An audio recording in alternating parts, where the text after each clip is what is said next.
ఈరోజు మనతో పాటు కుర్తాళ పీఠాధిపతి శ్రీ సిద్ధేశ్వరానంద భారతీ మహాస్వామి వారు మనతో ఉన్నారు. వారు పూర్వాశ్రమంలో డాక్టర్ ప్రసాదరాయ కులపతిగా సాహిత్య లోకంలో సుప్రసిద్ధులు. అవధాన విద్య, ఆశు కవిత్వము, మల్ల యుద్ధము, యోగ విద్య, మంత్రశాస్త్రము, తంత్రశాస్త్రము, వ్యాయామము, ముష్టి యుద్ధం ఇలా అనేక అంశాలలో విభిన్న రంగాల్లో శిఖర సమానమైన ప్రతిభ కలిగి ప్రదర్శనలు చేసి ప్రపంచ ప్రఖ్యాతగాంచిన పూర్వాశ్రమ డాక్టర్ ప్రసాదరాయ కులపతి గారు నేడు కుర్తాళ పీఠాధిపతిగా ఉన్నారు. శ్రీ సిద్ధేశ్వరానంద భారతీ స్వామి. కుర్తాళ పీఠం కూడా చాలా గొప్ప చరిత్ర కలిగిన పీఠము. విమలానంద భారతీ స్వామి, త్రివిక్రమ రామానంద భారతి వంటి మహనీయులు ఎంతోమంది పీఠాధిపతులుగా అద్భుతమైన ఆధ్యాత్మిక వాతావరణాన్ని కుర్తాళ పీఠానికి కలుగజేశారు. దాన్ని స్థాపించిన వారు మౌనస్వామి. అటువంటి గొప్ప పీఠానికి అధిపతిగా ఉన్న కుర్తాళ స్వామివారు పూర్వాశ్రమంలో డాక్టర్ ప్రసాదరాయ కులపతి గారు ఇటు సాహిత్యము, ఆధ్యాత్మికము, వ్యాయామము, మంత్రశాస్త్రము, తంత్రశాస్త్రము ఇన్ని విద్యలలో నిష్ణాతులు. హిమవత్ పర్వత సదృశ్యమైన ప్రతిభ కలిగిన స్వామివారిని మనం కలుసుకొని మాట్లాడటం తెలుసుకోవటం చాలా భాగ్యము. నమస్కారం స్వామి. నారాయణ స్వామి, మీ పూర్వాశ్రమంలో మీ ఒరిజినల్గా పేరేంటి స్వామి? ప్రసాదరావు పోతరాజు. తర్వాత కొంతకాలం ఈ భార్గవ విద్యాదేవ కులపతి అని, అది ఎలా? అదొక పెన్ నేమ్ లాంటిది. పెన్ నేమ్ లాంటిది. భృగువంశం మాది, భార్గవులు, అందుకని అది ఇప్పుడు అలా పెట్టుకున్నాం. తర్వాత ఈ ప్రసాదరాయ కులపతిగా అలా పేరు మార్చుకోవడానికి అది ఏంటి స్వామి, అన్న ప్రేరణ ఉందా? దానికి ఏమిటంటే కొంత దైవ ప్రేరణ, దానివల్ల వచ్చినటువంటి అనుభూతి, దానివల్ల ఆ పేరు అలా మార్చుకోవటం జరిగింది. తర్వాత మీరు ప్రారంభంలో చాలా కాలం అవధానాలు చేశారు. అవధాన రంగంలోకి మీకు ప్రేరణ ఎవరు కల్పించారు? అవధానంగా రావాలని మీకు ఎందుకు అనిపించింది స్వామి? అవధాన రంగంలోకి ప్రేరణ మా వంశంలోనే ఉన్నది. మా పితృవంశం, మాతృవంశం రెండిట్లో కూడాను అవధానులు ఉన్నారు. మా ముత్తాత గారు, మా తాతగారు, మా నాయనగారు వాళ్ళు అవధానాలు చేసేవాళ్ళు. మాతామహ వంశంలో కొప్పరపు సోదర కవులు, సుప్రసిద్ధులైనటువంటి వ్యక్తులు, జగద్విఖ్యాతులు. ఈ ఇందరి ప్రేరణ ఇంట్లో ఎప్పుడూ ఉంటూ ఉండేది సాహిత్య సంభాషణల్లో. దాని ప్రభావం వల్ల చిన్నతనంలోనే వచ్చింది. అంటే ఏ వయసులో మీరు మొట్టమొదటి అవధానం చేశారు స్వామి? సుమారు 13 సంవత్సరాలు అనుకోండి. 13 ఏళ్ల వయస్సులో చేశాను. మొట్టమొదటి అవధానం కొప్పరంలో చేశారా స్వామి? మొదటి అవధానం కొప్పరంలో చేశాను. అదే బుచ్చిరామయ్య గారు ఆయన అధ్యక్షులుగా ఉండి, సోదర కవుల్లో 3వ వారు బుచ్చిరామయ్య గారు, వారు అధ్యక్షులుగా ఉండగా ఇంకా అవధానం చేయడం జరిగింది. అంటే శతావధానాలు కూడా చేశారా స్వామి? శతావధానాలు కొద్దిగా చేశాను. అంటే మీరు ఏ వయసులో అవధానాలు ఆపేశారు స్వామి? దానికి కారణం ఎందుకు? అవధానాలు ఆపేశారు కదా మీరు త్వరగా? అవునండి, అది ఎందుకని? అవధానాలు సుమారు 1962 సంవత్సరంలో నేను ఇంతకుముందు చాలా సంవత్సరాలు డిగ్రీతో ఉద్యోగం చేసి ఎంఏ చదువుకోవడానికి వెళ్ళాను. అక్కడ మాకు పింగళి లక్ష్మీకాంతం గారు సుప్రసిద్ధులు, ఆయన మాకు ప్రొఫెసర్గా ఉండేవారు. ఆయన ఏమిటంటే ఈ అవధానాలు వాటితో ఎక్కువ కాలం గడుపుతూ ఉండేటైతే సత్కవిత్వం రాయటానికి కొంత ఇబ్బంది రావచ్చు, ఇవి మానేసేయి, మంచి గ్రంథాలు రాదు కానీ అని చెప్పి ఆయన తన వ్యక్తిగతమైనటువంటి అభిప్రాయాన్ని ఆయన తెలియజేశారు. దాన్ని పాటించడం జరిగింది. అంటే మీకు ఎప్పుడు అది ఆ లోటు అనిపించలేదా స్వామి? ఎందుకంటే మీకు మాతామహ పితామహ వంశం రెండు కూడా అవధాన వంశాలు కాబట్టి, అయ్యో అవధానానికి నేను దూరం అయ్యాను అని మీకు ఎప్పుడు అనిపించలేదా స్వామి? అవధానానికి, వంశకవిత్వానికి దూరం కాలేదు.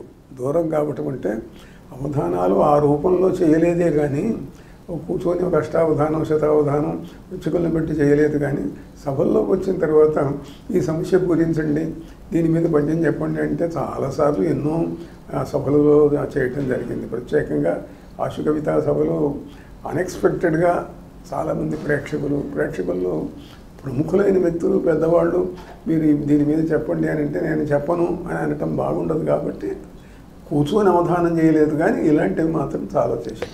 అంటే మీరు అవధానాలు చిన్న వయసులోనే మానేశారు, చాలా చిన్న వయసులోనే ప్రారంభించారు కూడా. ఏదన్నా ఒక ఆసక్తికరమైన సంఘటన ఏమన్నా అవధానాలకు సంబంధించింది ఏదైనా ఇప్పటివరకు పంచుకొని ఏదైనా చెప్పగలుగుతారా స్వామి? చరిత్రలో రికార్డ్ అవ్వాల్సిన అంశం ఏదైనా అంటే దాంట్లో ఒకటి ఉన్నది. అవధానాలలో ఎన్నో సమస్యలు ఇస్తుంటారు, ఎన్నో రకాల ప్రశ్నలు అడుగుతూ ఉంటారు. వాటికి సమాధానం చెప్పేటప్పుడు ఎన్నో చమత్కారాలు దొర్లుతూ ఉంటాయి. ఒకసారి వ్యస్తాక్షరి ఒకరు ఇచ్చారు. ఆ ఇవ్వటం ఏమిటి, పదములు లేకుండా ఏదో పురాతనమైన పద్యం కృం కృధ క్రూర శగ్రి శృతి శుశ్రుతి నిశ్రూష సుశ్రుతి సృక్సృహములు అని ఇచ్చారు. ఇది గుర్తుపెట్టుకోవడం చాలా కష్టం. ఆ రోజు కాశీ కృష్ణాచార్యులు గారు సభకు అధ్యక్షుడిగా ఉండేవారు. ఆయన కొంత ప్రయత్నించి మానేసి చిట్ట చివరి అవధానం గురించి మాట్లాడుతూ ఈ మిగతా సమస్యలు కవిత్వాలు అందరూ చెప్తారు, కానీ ఈ వ్యస్తాక్షరి నేను కూడా చూశాను, ఇంత కష్టసాధ్యమైంది, ఇన్ని అక్షరాలు ఉన్నది సులభంగా చెప్పగలిగాడు. నేను సరస్వతీ కంఠాభరణ అన్న బిరుదు విరిగిస్తున్నాను అని చెప్పి ఆ సభలో ప్రకటించాడు ఆయన, కాశీ కృష్ణాచార్య గారు. తర్వాత మీరు ఒకసారి ఆకాశవాణిలో పెంగళ లక్ష్మీకాంతం గారు ఆకాశవాణిలో ఉన్నప్పుడు ఎప్పుడో అరగంటలోనో గంటలోనో అవధానం చేయమంటే మీరు ఇంకా అంతకంటే ఇంకా వాళ్ళు ఇచ్చిన సమయం కంటే ఇంకా వేగంగా ఒకసారి చేశారట కదా, ఇప్పటికీ గొప్పగా చెప్పుకుంటారు దాని గురించి. ఆ సందర్భం ఒకసారి చెప్పండి. అంటే అవధానాలు రేడియోలో చేయటం సులభం కాదు అని అనుకున్న రోజుల్లో లక్ష్మీకాంతం గారు ఒక అరగంట అలాట్ చేసి దీంట్లో అవధానం చెయ్యాలి అని అన్నారు. సరే అలానే అన్నాను. ఆయన ఇంట్రడక్షన్ చెప్పటం, అధ్యక్షులుగా ఆ రోజుల్లో ఆంధ్ర యూనివర్సిటీ ప్రిన్సిపల్గా చేసిన విశ్వాపారావు గారు వారు మాట్లాడటము, ఇవన్నీ కలుపుకొని అరగంట అయింది. నేను అవధానం చేసింది 20 నిమిషాలలోనే అన్నీ చెప్పడం జరిగింది. ధారణ చేసి అప్పగించడం జరిగింది. సో ఇప్పటికీ కూడా మీరు పుస్తకాలు చదివి చాలా కాలం అయింది. ఇప్పటికీ కొన్ని వేల పద్యాలు, కొన్ని వేల శ్లోకాలు అలవోకగా మీరు చెప్తారు కదా, ఇంతటి ధారణ మీకు ఎలా సాధ్యమైంది స్వామి? ధారణ అనేది అది కృషి వల్ల వచ్చేది కాదు, అది జన్మాంతర సంస్కారం చేత వచ్చింది. చిన్నతనంలో నేను 5వ ఏట అక్షరాభ్యాసం జరిగిన తర్వాత ఆ మొట్టమొదటి సంవత్సరంలోనే మా నాన్నగారు నాకు అమరకోశము, ఆంధ్రనామ సంగ్రహము కంఠస్థం చేయించారు. అలా ఆ రోజుల్లో చూస్తే వెంటనే వచ్చేవి, ఒకసారి చదివితే వచ్చేవి, గుర్తుండేవి. అలా చాలా సంవత్సరాలు అనేక గ్రంథాలు, కొన్ని వందల వేల పద్యాలు నోటికి రావటం జరిగింది. దానంతటితో వచ్చింది. ఎందుకు వచ్చింది అనేది ఎప్పుడు ఆలోచించలేదు. ఏదో పూర్వజన్మ సుకృతం, గురుకృప, దేవతానుగ్రహం అని అనుకునేవాడు.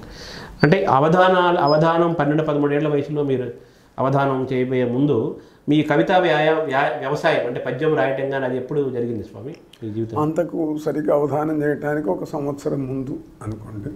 అది ముఖ్యంగా మా తాతగారి దగ్గర నేను కవిత అభ్యాసం చేశాను. ఆయనే నాకు గణాలు, ఎతులు అన్నీ చెప్పటం, చేయటం, పద్యాలు రాయటం, రాస్తే వాటిని దిద్దటం, మంచి చెడు సూచించటం, ఇవన్నీ కూడా మా తాతగారు లక్ష్మీనరసింహ కవి గారు ఆయన చేసేవారు.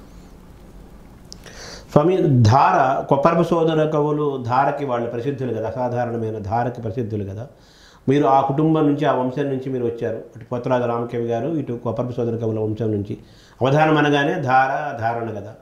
ఈ ధారణ రెండింటిలో కూడా కొప్పరపు సోదర కవులకు, పోతరాజు వారికి వారసులుగా మీరు చరిత్రలో ఉన్నారు కదా. కొప్పరపు కవులు పోతరాజు వారి నుంచి అవధాన రంగంలోకి ఇప్పుడు రావాలనుకునే వాళ్ళు, వచ్చిన వాళ్ళు ఏమి వాళ్ళ దగ్గర నుంచి తీసుకోవాలి స్వామి? తీసుకోవటం అంటే ఒకటి, వారికి ఉన్నటువంటి ఆశుధార ప్రజ్ఞ ఆంధ్ర సాహిత్యంలోనే ఎవరికీ లేదు. కొప్పరపు సోదర కవులు వారు మా ముత్తాత గారి దగ్గర ఈ విద్య నేర్చుకున్నాము అని చెప్పారు. అలా మా వంశంలోనూ ఉన్నది. కొప్పరపు వారితో అది ప్రకాశించి ప్రసిద్ధమైంది. తర్వాత మా తాతగారు ఆయన అవధానాలు అవి చేసేవారు, నాన్నగారు చేశారనుకోండి. అయితే ఇలా మహావేగంతో వందలకు వేల పద్యాలు చెప్పటం అనేటువంటిది కొప్పరపు సోదర కవులకున్న ప్రసిద్ధి. అది సామాన్యమైనటువంటిది. నేను కూడా ఎప్పుడో ఒకసారి చెప్తూ ఎప్పుడో మీరు ఆశపెట్టినట్టు చెబుతారు అంటే, కొప్పర ఉండేనేని అదిగో ఇదిగో అని చూచుచుండగా చెప్పును వేల పద్యములు శీఘ్రత రాశివులోన నేడు నీ ఒప్పని పూనుకుంటివు మహాశయ అంతు జనంబులాడ నేనెప్పగిదిన్ వచింతు జనని భవదీయ కృపను స్మరించదన్ అని అలా చెప్పడం జరిగింది. వారిని స్మరించి వారి అనుగ్రహం వల్ల చెప్పగలుగుతాను అని అన్నాను. అంటే ప్రతిభ అనేది సహజంగా ఉండేది కదా స్వామి. ప్రతిభ అనేది ఇప్పుడు ఇందాక మీరు అన్నారు కదా, ధారణ ఎలా వచ్చిందంటే సహజ సిద్ధంగా వచ్చిందన్నారు. ఉపాసన ప్రతిభ రెండింటి మధ్య మనం ఏ విధంగా సమన్వయం చేసుకోవాలి స్వామి? ఉపాసన ఎప్పుడు కూడా ఉపాసన అని అంటే దైవశక్తిని పెంపొందించుకునేటువంటి సాధన. జపముల చేత, ధ్యానముల చేత, హోమముల చేత ఇవి దైవశక్తి పెంపొందుతుంది. ఎక్కడైతే దైవశక్తి పెంపొందుతుందో మనం చేస్తున్నటువంటి మార్గంలో దానికి తీవ్రత, వేగము, శక్తి అన్నీ కూడా వస్తూ ఉంటాయి. అందువల్ల కవిత్వానికి వంశానుగతమైనటువంటి ఆ పద్ధతితో పాటుగా ఈ తపస్సు అనేటువంటిది దానికి బాగా దోహదం చేసింది. అంటే ఒక్కొక్క కవికి ఒక్కొక్క ఉపాస్య దేవత ఉంటుంది. శ్రీనాథుడికి సరస్వతి, కొప్పరపు కోరికి దుర్గాదేవి, తిరుపతి వెంకట కోరికి కామేశ్వరి, ఇలాగ ఒక్కొక్కరికి కాళీ, ఇలా ఉపాస్య దైవతములు ఉంటారు కదా. మీ ఉపాస్య దైవతములు ఎవరు స్వామి మీరు సాహిత్య రంగంలో ఉన్నప్పుడు? సాహిత్య రంగంలో ఉన్నప్పుడు మొట్టమొదట పంచాక్షరి ఎక్కువ చేసేవాడిని. ఇంచుమించు 1 కోటి పంచాక్షరి చేయడం జరిగింది. అది కూడా ఏమిటి అని అంటే పరమేశ్వరుడు స్వప్నంలో అనుగ్రహించి పంచాక్షరి మంత్రాన్ని అనుగ్రహించటం వల్ల అది చేయటం జరిగింది. అందుకే మొట్టమొదటి నేను శివ సాహస్రి అన్న పేరుతోటి శివుడిని గురించి శ్లోకాలు పద్యాలు కలిపి 1000 రాయటం జరిగింది. అందరూ దేవతలు ఇష్టమైన ఈ దేవత ఎందుకు ఎక్కువ ఇష్టం చెప్తారే. మహేశ్వరేవా జగతామధీశ్వరే జనార్దనేవా జగదంతరాత్మని నా వస్తుభేద ప్రతిపత్తిరస్తి మే తథాపి భక్తిస్తరుణేందుశేఖరే. అందరూ ఒకటే, కానీ నాకెందుకో శివుడంటే ఇష్టం. ఇంట్లో కూడా మా వంశంలో అందరూ నిత్య విభూతి ధారణ చేసి గాయత్రి, శివ పంచాక్షరి ఇవి చేస్తూ ఉండేటువంటి వారు. అంటే శివుడిని మామూలుగా ఐశ్వర్యకారకుడు అంటారు కదా, విభూతి అంటే ఐశ్వర్యం అంటారు కదా స్వామి. అది ఐశ్వర్యం అంటే అది జ్ఞానం కావచ్చు, ఆర్థికం కావచ్చు, వైభవం కావచ్చు. ఐశ్వర్యం ఈశ్వరాదిచ్చేత్ అంటారు కదా. ఐశ్వర్యం మీరన్నట్టు శ్రీ సంపదలు కావచ్చు, కవితైశ్వర్యం కావచ్చు, ఇంకా ఏదైనా కావచ్చు. ఈశ్వరత్వం అంటే ప్రభుత్వం. నువ్వు ఏ మార్గాన్ని ఎంచుకున్నావో ఆ మార్గంలో అత్యున్నత స్థానాన్ని పొందటం. స్వామి తర్వాత మీరు ఆంధ్ర వెంకటేశ్వర యూనివర్సిటీలో MA చేశారు, తెలుగు చేశారు, వెంగళ లక్ష్మీకాంతం గారి ప్రేరణతోటి. మీరు భాగవతం మీద పరిశోధన చేసి PhD తీసుకున్నారు కదా స్వామి. ఆ భాగవతాన్ని ఎంపిక చేసుకోవడానికి కారణం ఏంటి స్వామి? ఎవరైనా సూచించారా? మీ ఆలోచన స్వామిది? నా ఆలోచన అంటే ఏదైనా పురాణ వాంగ్మయం మీదనో ప్రబంధాల మీదనో చేద్దామని ఉంది. అయితే మా గురువు గారు లక్ష్మీకాంతం గారు ఆయనే సూచించారు. దీని మీద సరైన పరిశోధన జరగలేదు ఇంతవరకు ఆంధ్ర భాగవతం మీద. ఏదో 1-2 థీసిస్లు వచ్చినాయి, కానీ వాటిని చూసిన వాడిని కూడా నేనే, నాకు సంతృప్తిగా లేదు. నువ్వు రాయాలా దీని మీద పరిశోధన చేయాలి అని వారు సూచించటం తర్వాతనే జరిగింది. అంటే సాహిత్య వాతావరణంలో మీరు అనేక అంబికా సాహస్రి, శివ సాహస్రి ఇటువంటివి రాశారు, ఆసుగా పద్యాలు చెప్పారు. తర్వాత భువన విజయాలను కూడా మీరు జగద్విఖ్యాతి చేశారు కదా స్వామి. ఆ భువన విజయాలకు మీతోనే ప్రారంభమైనయా, అంతకుముందు ఏదైనా నేపథ్యం ఉందా స్వామి? భువన విజయం నాతో ప్రారంభం కాలేదు. అంతకుముందు మొట్టమొదటి భువన విజయం 11/5/55వ తేదీన జరిగింది. అది గుంటూరులోనే జరిగింది. ఆ రోజుల్లో ఏక ఆంజనేయులు గారిని సాహిత్య పోషకుడైన వ్యక్తి, ఆయన హృదయంలో మెదిలిన ఆలోచన యొక్క స్వరూపం ఇది. దాంట్లో ఆ మొట్టమొదటి భువన విజయం తర్వాత జరిగిన 2వ భువన విజయం నుంచి నేను దాంట్లో పాల్గొన్నాను. 1955 నాటికి నేను ఇంకా BA చదువుతున్న విద్యార్థినప్పుడు. తర్వాత వెంటనే జరిగినటువంటి దాంట్లో నేను ప్రారంభించి అప్పటి నుంచి అనేక కార్యక్రమాల్లో పాల్గొనటం. కొంతకాలం తర్వాత దాన్ని పూర్తి నిర్వహణ బాధ్యతలు స్వీకరించి యావత్ భారతదేశమే కాకుండా తెలుగు వాళ్ళు ఉన్న చోట్ల, దేశ విదేశాలలో ఎన్నో చోట్ల ఈ భువన విజయ ప్రదర్శనలు ఇవ్వటం జరిగింది. తర్వాత శ్రీనాథపీఠం కూడా మీరు చాలా కాలం మీరు ఇదిలో జరిగింది కదా స్వామి. అది ఒకసారి ఆ నేపథ్యం చెప్పండి స్వామి. అంటే ఒకప్పుడు ఆ రోజుల్లో ప్రభుత్వం వాళ్ళు మొట్టమొదట పోతన ఉత్సవాలు, పోతన పంచశతి అని చేశారు వరంగల్లో. అది అందరికీ రాష్ట్రమంతా కూడా ప్రేరణ ఇచ్చింది. ఆ తర్వాత అది కేంద్ర స్థాయిలో పివి నరసింహరావు గారు పూనుకొని దాన్ని ఎంతో వైభవపేతంగా చేయించారు. అప్పుడు ప్రభుత్వం వారు అక్కడ పోతన పీఠాన్ని పెట్టారు. దాన్ని చూసిన తర్వాత మిగతా చోట్ల కూడా ఎందుకు చేయకూడదు అన్న ప్రజలలో ఉన్న స్పందనను చూసి ప్రభుత్వం వారు ఆ తర్వాతి సంవత్సరంలో నన్నయ్య ఉత్సవాలు చేయించారు. నన్నయ్య ఉత్సవాలు ఒక 3-4 కేంద్రాలను ఎన్నుకొని అందులో గుంటూరు కూడా ఒక కేంద్రం. అప్పుడున్న కలెక్టర్ గారు నాకు ఆ బాధ్యతను నిర్వహించే బాధ్యతను అప్పగించారు. ఓ పెద్ద సంచికి కూడా వేసాము ఇప్పుడు నన్నయ్య సంచిక అని చెప్పి. అలా వచ్చిన తర్వాత గుంటూరులో మనం ఏదైనా ఒక పీఠాన్ని పెడితే బాగుంటును. నన్నయ్య అని అంటే రాజమహేంద్రవరం అంటారు. తిక్కన అంటే ఆయన గుంటూరులో పుట్టి పెరిగినా కూడాను నెల్లూరు అనే అంటారు. అందుకని శ్రీనాథుడిని ఎన్నుకొని శ్రీనాథపీఠం ఇక్కడ పెడితే బాగుంటుందని ప్రభుత్వానికి అభ్యర్థించడం, వాళ్ళు అంగీకరించడం, అప్పుడు ఒక వరుసగా కలెక్టర్లు దానికి అధ్యక్షులుగా ఉండటం జరిగింది. స్వామి, శ్రీనాథుడు మిమ్మల్ని ఆవహించడం ఒక సంఘటన చాలా ఆసక్తికరంగా చెప్తారు స్వామి. అదేంటి స్వామి? శ్రీనాథుడు ఆయన మరణించిన సందర్భము, తర్వాత ఆయన ఆవహించడం అంటూ ఏం లేదండి. శ్రీనాథుడు ఆవహించటం లేదు. లేకపోతే శ్రీనాథుడి యొక్క స్థితి ఎట్లా ఉన్నాడు ఏమిటి, చివరి రోజుల్లో ఆయన ఏదో చెప్పుకున్నాడు కదా, నేను ఇట్లా బాధపడ్డాను, కష్టాలు పడ్డాను అని చెప్పుకున్నాడు కదా. కవిరాజ కంఠము కవిలించింది కదా. శ్రీనాథ పీఠాన్ని పెట్టి అక్కడ ఒక భవనాన్ని నిర్మించిన తర్వాత ఆ భవనంలో శ్రీనాథపేట కార్యక్రమాలు జరుగుతున్నప్పుడు అక్కడికి వచ్చినటువంటి ఒక వృద్ధ యోగి ఆయన శ్రీనాథుడు ఇంకా ఉత్తమ గతులకు వెళ్ళలేదు, ఆయన తిరుగుతున్నాడు అని అన్నారు. అప్పుడు ఆయన గురించి ఎట్లా చేస్తే బాగుంటుందని ఆలోచించి ధ్యానం చేసి ఆయన స్థితి చూస్తే చాలా ఇంకా దేన స్థితిలోనే ఉన్నాడు. ఆయన ఎట్లా ఉన్నాడు ఏమిటి, ఆయన జీవిత చరిత్ర ఏమిటి అని అడిగితే ఏదో కొన్ని విశేషాలు ఆయన చెప్పాడు. అవి కొంత చాలా చిత్రంగా ఉన్నాయి అనుకోండి. అవి మామూలు మనకు చారిత్రకమైన పరిశోధనలకు అందేమి కాదు.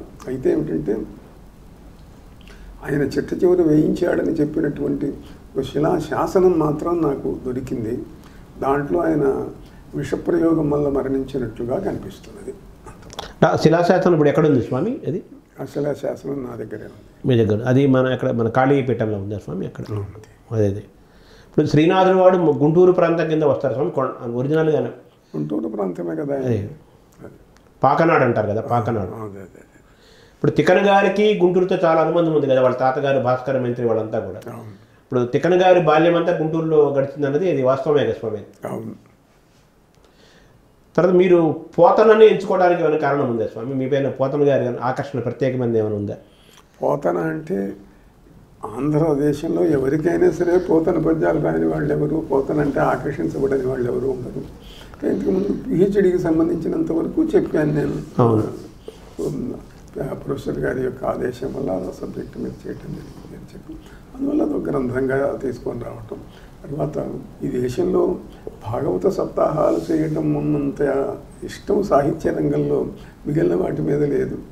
అందువల్ల ఎన్నోసార్లు భాగవత సప్తాహాలు చేయటం, వాటి మీద ప్రసంగాలు చేయటం జరుగుతుంది. అంటే మీరు గతంలో అన్న తిక్కన్న నీకన్నా మిన్న సున్నా అని కొన్ని పద్యాలు రాశారు కదా. సో తిక్కనను అంతగా ఆరాధించిన వాళ్ళు తిక్కన గురించి ఎప్పుడు అనుకోలేదు స్వామి ఏదైనా చేద్దామని? తిక్కనను ఆరాధిస్తాము, పూజిస్తాము, గౌరవిస్తాము. తిక్కన పద్యాలు కూడా నాకు కొన్ని వందలు వచ్చు నాకు. అయితే ఏమిటంటే భక్తితో పరవశించినప్పుడు పోతన గారే మనసులో మెదులుతూ ఉంటారు. సో మీ పైన బాగా మిమ్మల్ని ప్రభావితం చేసిన ప్రాచీన కవులు, ఆధునిక కవులు ఎవరు స్వామి? ప్రాచీన కవులలో శ్రీనాథుడు నన్ను ఎక్కువ ప్రభావితం చేశాడు. ఆయన పద్యాలు, ఆయన రచనా ధోరణి, మార్గము నాకు చాలా ఇష్టం. తిక్కన గారు పూజ్యుడైన వ్యక్తి, ఈయన ఆకర్షణ శ్రీనాథుడు అంటే. ఆధునిక కవులు స్వామి మీకు కరుణశ్రీ పద్యాలు కూడా కొన్ని ఎన్నో వేల పద్యాలు వచ్చు, కొబ్బరిపూల పద్యాలు కొన్ని వందలు వచ్చు మీకు. ఆధునిక కవులలో ముఖ్యులైన వ్యక్తులందరివి కూడా అభిమానమే నాకు. దేవులపల్లి కృష్ణశాస్త్రి, కరుణశ్రీ ఇట్లాంటి మహనీయులందరి యొక్క వెంకట పార్వతీశ్వర కవులు. సరే అధునాతనము పూర్వము మధ్యకాలంలో ఉన్న తిరుపతి వెంకట కవులు, సరే అది ఇంకా చెప్పవలసిన పని లేదు. అది స్వామి ఆసువుగా చెప్పిన పద్యాలలో కవిత్వాంశం ఉండదు, కూర్చొని రాస్తే కవిత్వం బాగుంటుంది అనేది కూడా కొంతమంది, రాయపూర్ సుబ్బారావు చాలామంది అపప్రతి ఇప్పటికీ కూడా అది అంటుంటారు కదా. అవధాన పద్యాల్లో కానీ ఆసుగా చెప్పిన పద్యాల్లో కానీ అంత రసము అంత ఇది ఉండదంటారు కదా. దాంతో మీరు ఏకీభవిస్తారా? దాన్ని మీరు ఎలా చూడాలి స్వామి? మనం సహజమైనటువంటి కవులకు ఒక భావావేశం వచ్చినప్పుడు కవిత్వం దానంతటిది వస్తుంది. అంటే ఎమోషనల్ ఆస్పెక్ట్ వచ్చినప్పుడు అది ఆలోచించి చెప్పాలా, ఆలోచించకుండా చెప్పాలా అనేది ఉండదు, దానంతటిది వస్తుంది. అది ఆ వ్యక్తి యొక్క శక్తి మీద ఆధారపడుతుంది. కొందరు ఏమిటంటే సహజమైన ఆవేశం లేకపోయినా కూడా ఏదైనా ఒక దాని మీద చెప్తే బాగుండును అని ఎవరన్నా అంటే వెంటనే చెప్పటం జరుగుతుంది. అది మనం కాళిదాసు కాలం నుంచి చూస్తున్నాము, శ్రీనాథుడి కాలం నుంచి చూస్తున్నాము. మహనీయులైనటువంటి వ్యక్తులు అందరూ కూడా అలా తమకు భావావేశం వచ్చినప్పుడు, ఏ మహారాజు ఆత్మీయుడో ఆప్తుడో చెప్పినప్పుడు, లేకపోతే ప్రకృతిలో ఉన్నటువంటి ఏదైనా ఒక సన్నివేశం తనకు ప్రేరణ కలిగించినప్పుడు చెప్పడం అనేటువంటిది శక్తి కలిగిన వాడికి దానికి ఆ ప్రశ్నే ఉదయించదు అసలు. స్వామి తిక్కన గారిని ఆయన భవ్య కవితావేశము అన్నారు కదా తిక్కన గారు, అంటే ఆయన రాశారా స్వామి, ఆయన ఆశువుగా చెప్పారా స్వామి భారతాన్ని? ఆశువుగా చెప్పాడని మనకు కథ వినిపిస్తున్నది. దాన్ని కాదనటానికి ఆధారాలేం లేవు. ఇప్పుడు ఒక కథ వ్యాపించినప్పుడు దాన్ని అసత్యం అనటానికి ఆధారాలేం లేవు. ఆయన చెప్తూ పోయినాడు, శిష్యుడు రాస్తూ వచ్చాడు, గురునాథుడు ఏమి చెప్పుదు గురునాథ అని అంటారు. అట్లా అందువల్ల ఆశువుగా చెప్పగలమాట ఆయన చెప్పాడు, రాశారు. స్వామి మీలో ఇల్లంతా ఇంటల్లా కవిత్వ వాతావరణము, అవధాన వాతావరణము. మీరు వ్యాయామంలో కఠోరమైన వ్యాయామం సాధన చేశారు, యోగాసనాలు అవన్నీ చేశారు. దానికి ఏంటి స్వామి పూనిక ఏంటి స్వామి మీకు? అంటే ఒకటి నాకు తెలిసి మా తాతగారు చాలా బలాఢ్యుడు, ఆయన చాలా బలసంపన్నుడైనటువంటి వ్యక్తి. ఒకసారి ఒక మదించినటువంటి మహిషంతో కూడాను ఆయన పోట్లాడటం జరిగింది. ఎదురుగా వస్తే దాన్ని పట్టుకొని నెట్టేసి దాన్ని పడగొట్టేసాడు. అట్లా శారీరకమైనటువంటి బలనిష్ట కూడా మా వంశంలో ఉన్నది. అది నాకు సంక్రమించింది. లోకంలో ఎట్లా ఉంటుందంటే మనకు భగవద్గీతలో చెప్తారు, ఏ సంస్కారం పూర్వజన్మలో ఉంటే దానికి తగ్గవాళ్ళు వస్తూ ఉంటారు జీవితంలోకి అని చెప్పి. అలానే నాకు కూడా ఏమైందనంటే కాస్త వయస్సు వచ్చిన తర్వాత, ఏమైనా వచ్చిన తర్వాత వ్యాయామశాల ఉన్నామని తెలియటము, అక్కడికి పోయి గురువులను ఆశ్రయించడము, ఈ విద్యలు నేర్చుకోవటము జరిగింది. అంటే మీరు కఠోరంగా చేశారు కదా స్వామి, రోజుకి 1000 నేలదండీలు 2000 బస్కీలు తీసేవారు. తర్వాత వ్యాయామంతో పాటు యోగాసనాలు కూడా చాలా కొన్ని గంటల పాటు వేసేవాళ్ళు కదా. అంటే వ్యాయామాన్ని యోగాన్ని మీరు ఏ విధంగా మిళితం చేశారు? సమన్వయం అంటే ఒకటి ఉన్నది. వ్యాయామం చేయటము అని అంటే శరీరాన్ని బలాఢ్యంగా చేసుకోవాలి, పుష్టికరమైన ఆహారం తీసుకోవాలి. ఆ తీసుకోవటం వల్ల వచ్చిన శక్తితోటి బలం పెంపొందుతుంది. నేను బల ప్రదర్శనలు కూడా చాలా చేశాను. నేను కాలేజీలో మొదట లెక్చరర్గా చేరినప్పుడు ఇచ్చిన మొదటి ప్రదర్శన బల ప్రదర్శనే. వెయిట్ లిఫ్టింగ్, బరువులు ఎత్తడము, గొలుసులు దించడము, గడ్డపార ఉంచడము, ఇవి చేశాను అప్పుడు మొట్టమొదట. తర్వాత సైమల్టేనియస్గా సమానాంతరంగా యోగ సాధన కూడా సాగుతూ ఉండేది. నాకు శీర్షాసనం చాలా ఎక్కువ ఇష్టంగా ఉండేది. ఆ రోజుల్లో నెహ్రూ గారి జీవిత చరిత్ర చదువుతూ ఆయన రోజు 20 నిమిషాలు వేసేవాడు అని అంటే మనం మాత్రం ఎందుకు వేయకూడదు? తర్వాత ఆసనాభ్యాసాలు, దానికి సంబంధించినటువంటి గురువుల యొక్క అనుబంధము, సంబంధము, వాటి వల్ల రోజు 2 గంటల నుండి 3 గంటల వరకు నేను శీర్షాసనం వేసేవాడిని. అట్లా ఆ సాధనలో ముందుకు వెళ్ళటం జరిగింది. స్వామి మీరు వ్యాయామం సాధన చేసే సమయంలో కూడా మామూలుగా నెంబరు 1, 2, 3 కౌంట్ చేసుకోకుండా హనుమత్ మంత్రాన్ని జపిస్తూ మీరు చేసేవాడిని కూడా నేను చదివాను స్వామి. అది కరెక్టేనా స్వామి? అది 2 మార్గాలు ఉన్నాయి. ఏదైనా ఒక సంఖ్య కావాలి అని అనుకున్నప్పుడు శాస్త్రంలో ఈ మంత్రం ఇన్ని లక్షలు చేయాలా, ఇట్లా చేయాలా అని ఉంటుంది. తర్వాత మనకు సుమారుగా ఇంత సమయంలో ఇంత అవుతుంది అని తెలిసినప్పుడు మాల ఉండవచ్చు, ఉండకపోవచ్చు. ఆ సమయం చూసుకుంటే ఇంత అయింది అని తెలుస్తుంది. అంటే మీరు ఈ వ్యాయామం అంటే శారీరక ఆకృతిని పెంచేది, బలాన్ని పెంచేది, పొగరునిచ్చేది కదా. మీరు మానసికమైన మంత్రోపాసన కూడా మీరు చిన్న వయసులోనే ప్రారంభించారు. ఒకటి ఉంది, శక్తి పెంచుతుంది కానీ పొగరును పెంచుతుంది అని. అది వ్యక్తి గుణాన్ని బట్టి ఆశ్రయించి ఉంటుంది. అదే స్వామి, మీరు దాన్ని ఎలా బ్యాలెన్స్ చేసుకున్నారు? అంటే ఒకటి ఉంది, ఆత్మవిశ్వాసం ఉంటుంది, దాన్ని ఒక్కోసారి అహంకారంగా భాషించవచ్చు. అదే స్వామి. అంతే. అంటే మీరు మంత్ర సాధన అనేది మీకు ఏ వయసులో ప్రారంభమైంది స్వామి? మంత్ర సాధన కూడా ఇంచుమించు ఈ అవధానాలు, వ్యాయామము ప్రారంభమైనటువంటి వయసు నుంచి వచ్చింది. దానికి ఎవరు స్వామి మీ మంత్రం చేయాలనే ఆలోచన మీకు ఎలా వచ్చింది స్వామి చిన్న వయసులో? చిన్న వయసులో రావటం అనేటువంటిది గ్రంథ పఠనం మీద, వాటి మీద యోగులు, తపస్సులు, వాళ్ళ జీవిత చరిత్రలు చదవటాలు, వాటి మీద ఆధారపడి ఉంటుంది. తర్వాత ఆ తరంలో ఎక్కువగా ఏమిటి అని అంటే రామకృష్ణ పరమహంస జీవిత చరిత్రలు, వివేకానంద చరిత్రలు, ఇవన్నీ చాలా ప్రసిద్ధిగా ఉండేవి. అవన్నీ కూడా ప్రభావితం చేసినాయి. దానివల్ల ఏమిటంటే మంత్ర సాధన చేయాలి, వాసన చేయాలి, దాని యోగుల చరిత్రలు చదవటం, మహనీయుల యొక్క గ్రంథాలు చూసిన మీదట ప్రేరణ వచ్చింది. దాంట్లో నుంచి ప్రవేశించింది.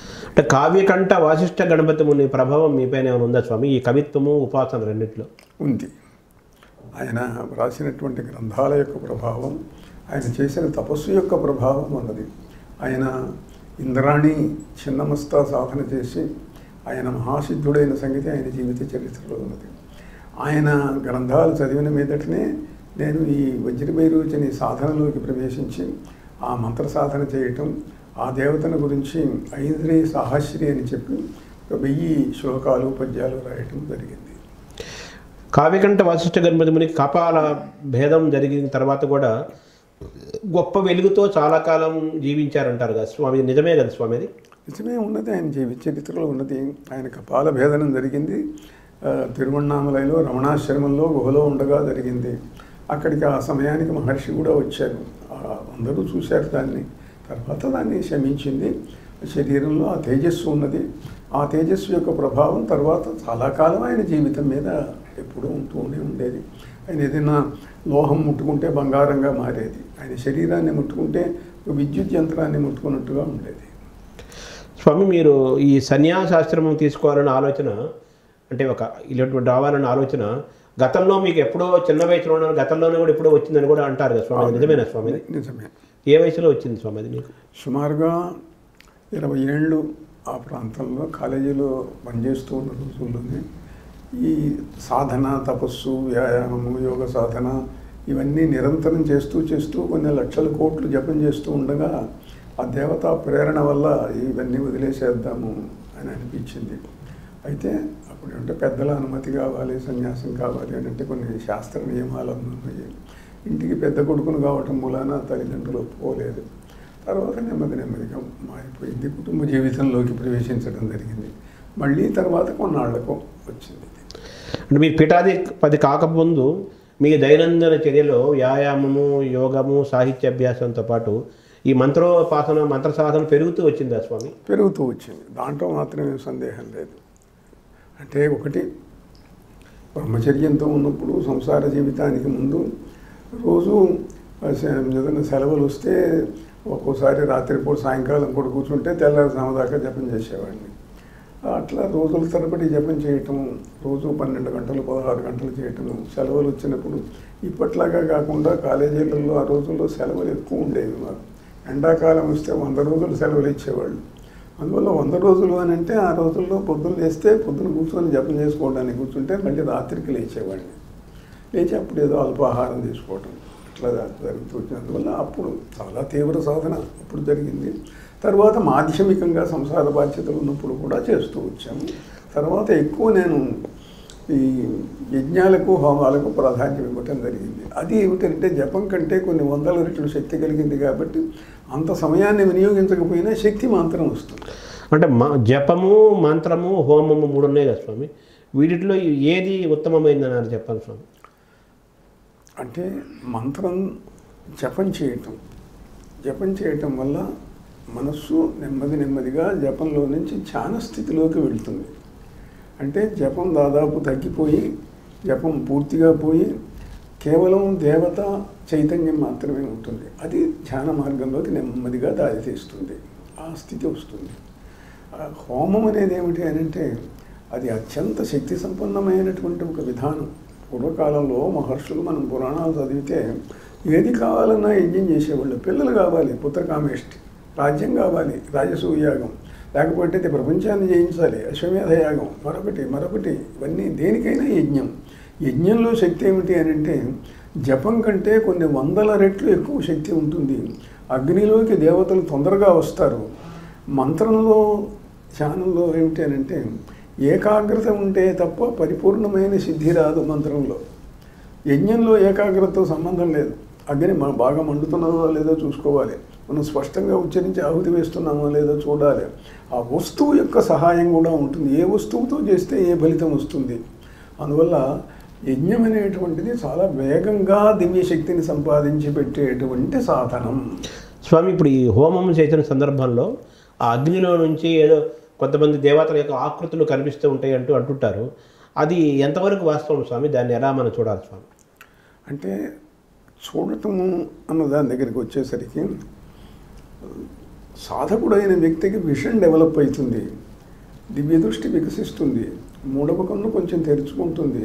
దానివల్ల అతడు చూడగలుగుతాడు. కానీ ఇతరులకు తెలియదు ఆ విషయం, వాళ్ళకి ఆ శక్తి లేదు కాబట్టి. చాలాసార్లు ఏమవుతుంది అని అంటే అగ్నికుండంలో కొన్ని ఆకృతులు కనిపించడం అనేది ఇతరులకు కూడా కనిపిస్తూ ఉంటుంది సమయంలో. అట్లా కాక చాలాసార్లు ఫోటోలు తీస్తే ఆ ఫోటోలలో అగ్ని కనపడటం అనేటువంటిది, దేవత కనపడటం అనేటువంటిది జరుగుతూ ఉంటుంది. అది విశ్వ హిందూ పరిషత్ అధ్యక్షుడు అశోక్ సింఘాల్ ఆయన స్వయంగా కూర్చొని ఆయన చేత హోమం చేయిస్తే ఆయనకు కనిపించింది. ఫోటో తీస్తే ఆ ఫోటోలలో భైరవ హోమం చేస్తే భైరవుడు శునకము స్పష్టంగా పడ్డాయి. ఇలాంటివి చాలా కనిపిస్తూ ఉంటాయి. ఇటువంటి ఉదాహరణలు నేను ఎన్నో ఉన్నాయి నా జీవితంలో. అంటే మామూలు ఇప్పుడు ఈ కాలంలో కూడా మనం చూస్తున్నాం, ఎవరైనా హోమం చేసిన వెంటనే సెల్ ఫోన్తో ఒక ఫోటో తీస్తారు. తీసిన వెంటనే అమ్మవారు ఏదో ఒక ఆకృతి కనిపిస్తూ ఉంటుంది. అది అది మనం ఊహాజనితమైన చిత్రం అనుకోవాలా? అది ఒరిజినల్ మన ఊహ కాదుగా. అదే ఇవాళ స్పష్టమైన ఆకృతి కనిపించినప్పుడు అదొక నిదర్శనంగా భావించటం దాంట్లో తప్పు లేదు. స్వామి, అశోక్ సింఘాల్ విషయం తీసుకొచ్చారు మీరు స్వామి. అశోక్ సింఘాల్ ఆయన మీద ఒక ప్రయోగం జరిగింది, ఆయన మీద జరిగిందన్న టైంలో మీరు ఆయన మళ్ళీ తిరిగి ప్రాణభిక్ష అది పెట్టారు. తర్వాత చివరి వరకు ఆయన మీ పట్ల అపారమైన భక్తితో ఆయన ఉన్నారని చెప్పి అని చదివాను స్వామి. అది వాస్తవం కొంచెం ఆ సందర్భం? అది వారే చెప్పారు. ఇప్పుడు ఆయన మీద ప్రయోగం జరిగింది. ఆయన అనారోగ్యం పాలై స్వస్థలానికి ఆయన ఢిల్లీ విడిచిపెట్టేసి స్వస్థలానికి వెళ్ళినప్పుడు నాకు బాగా ఆప్తుడు అంతకు ముందు నుంచి ఆయన ఆహ్వానిస్తే వెళ్ళాను. వెళ్ళి ఆ ప్రయోగ దీన్ని తొలగించడం జరిగింది. ఆ ప్రయోగ వస్తువులు కూడా ఢిల్లీలోనే ఆయన ఆఫీస్ ముందు తవ్విస్తే కొన్ని అక్కడ ప్రయోగ వస్తువులు కనపడ్డాయి. ఒక బొమ్మ, దానికి ముళ్ళు గుచ్చి ఉండటం, ఎముకలు ఇవన్నీ కూడా కనపడ్డాయి. అవి తీసి ఎముకలో పారేయించేసాను అనుకోండి. తర్వాత కాశీకి తీసుకెళ్ళాను. ఆయన కాశీకి తీసుకెళ్ళి అక్కడ కాలభైరవుడి యొక్క లాట్ భైరవుడు అని అంటారు, కపాల భైరవుడి దగ్గర ఆయన చేత హోమం చేయించాను. ఆయన అన్నాడు, నేను ఆహుతులు వెయ్యలేను, నా చేతులు సహకరించడం లేదు, వేళ్ళు వణుకుతుంది అంటే వేస్తారు, వేయండి అన్నాను. వేశాడు. అరగంట తర్వాత ఇంకా మీరు హాయిగా ఇంటికి వెళ్ళొచ్చు అన్నాను. నేను లేవలేను, కుర్చీలో మోసుకురావటమే గార్డ్స్, అక్కర్లేదు, మీరు ఇంకా బయలుదేరి వెళ్ళొచ్చు. ఆయన అలా నడిచి వెళ్ళారు. తర్వాత చాలా కాలం ఉన్నారు. అది ఆయన పబ్లిక్ మీటింగ్స్లో చెప్పారు. ఇటీవల కూడా ఆయన అనుచరుడు ఇటీవల విశాఖపట్నంలో విశ్వ హిందూ పరిషత్ సమావేశంలో చెప్తూ ఈ సంఘటన మొత్తం ఆయన వివరించాడు. అంటే ఆయన మీద ప్రయోగం జరిగిందని మీకు దర్శనమైందా స్వామి? అది ఆయన గుర్తించారా స్వామి? అది ఆయన గుర్తించారా లేదా అనేది ఆయనకు బాధపోయింది. ఈ ఫోటోలలో దర్శనాలు, అగ్నిలో దర్శనాలు వరకు ఆయనకు ఆరోగ్యం వచ్చింది. తర్వాత ఆయన చెప్పాడు, నేను ఈ ప్రయోగ నివారణ జరిగిన తర్వాత నేను 5,000 మైళ్ళు రోడ్డు మీద ప్రయాణం చేయగలిగాను అని చెప్పి ఆయన స్వయంగా కుర్తాళం వచ్చి కొద్ది రోజుల నుండి హోమాలు చేసుకున్నాడు. హోమం యొక్క ప్రయోజనము, మంత్రం యొక్క ప్రయోజనం అనే దానికి ఎంత గొప్పగా ఉండడానికి అనేక ఉదాహరణలు చెప్పచ్చు. అందులో ఇదొక ఉదాహరణ.